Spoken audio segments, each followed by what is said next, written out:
This is my second version of this. I recorded one walking around outside, but I was dripping with sweat and kept wiping my face. So, anyway, talking about the heat. Other things you want to consider when you're being serious about training and racing in the heat. Number one is looking at your sleep.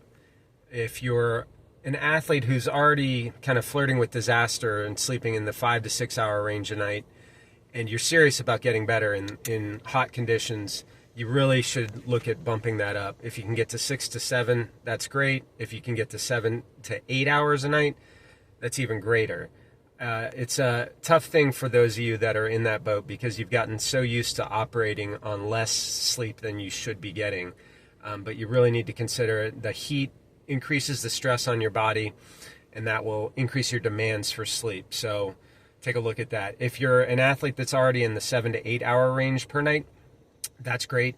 You might get another half hour to an hour if you can. If you're able to get that sleep, that will be helpful. Not everybody's going to be able to bump up their sleep like that. Some of us just wake up no matter what. But if you can, terrific. Number two, you really should look at reducing or eliminating alcohol in your daily life, right? It's great to have fun, go hang out with friends and all that. But if you're a serious athlete looking to qualify for something, looking to do a PR at a long, hot race like an Ironman, alcohol does not belong in your plan. It should be gone in the last 3 months, really. I mean, if you want to have a glass of wine here and there, I get it.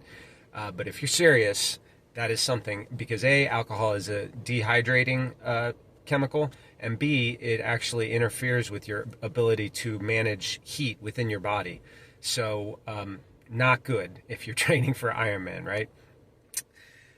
The other thing I wanted to talk about is there's really three types of athletes when we're looking at hot conditions, so dealing with the heat. The first type are going to be those that are minimally affected, meaning that they adapt well. You know, they're going to increase their blood plasma, their fluid intake, their electrolytes are going to decrease in their sweat rate, things like that. And they're able to maintain very close to or the same sort of thresholds that they can in cooler conditions, meaning an athlete who runs 6 minute pace when it's 55 degrees out is able to run 6:05 or something like that when it's hot out, and they're at the same heart rate, right? Heart rate level is roughly the same.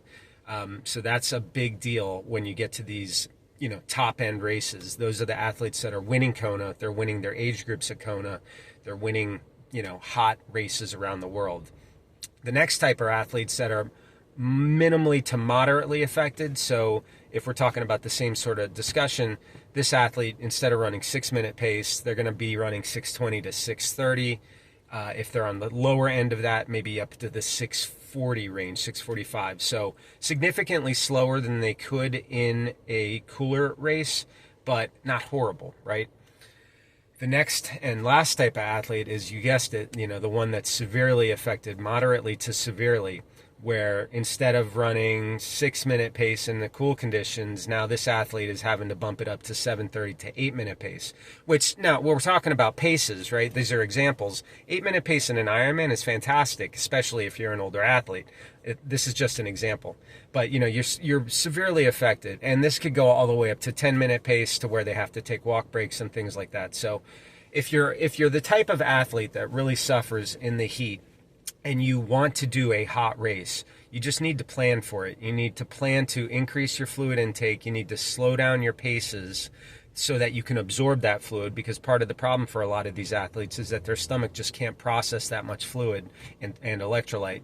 And if you have to take walk breaks on the run to make it through, you need to plan for that, because if you try to push through, it's very easy to become a DNF at these events. If you look at DNF rates at Ironman and half Ironman events, especially when the heat index goes up, that's where you see the real problems. So, excuse me, low to no alcohol, more sleep, and know what type of athlete you are. See you next time.